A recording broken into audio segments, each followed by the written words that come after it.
প্রিয় দর্শক মণ্ডলী, আসসালামু আলাইকুম। তো আশা করি সকলেই ভালো এবং কি সুস্থ আছেন। আজকে আপনাদের মাঝে নিয়ে আসলাম বোয়ালি পাবদা মাছের পোনা।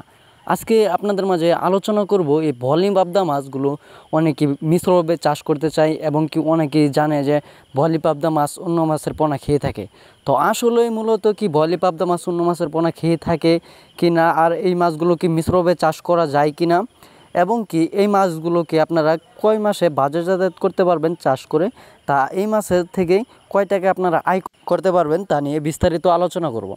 তো প্রথমত আমরা যদি এই বোয়ালি পাবদা মাছগুলো চাষ করতে যাই তাহলে দেখা যায় বোয়ালি পাবদা মাছের যে পোনাগুলো রয়েছে ভালো মানের বড় মাগুর থেকে উৎপাদিত যে পোনাগুলো, সেই পোনাগুলো আমরা মজুত করতে হবে।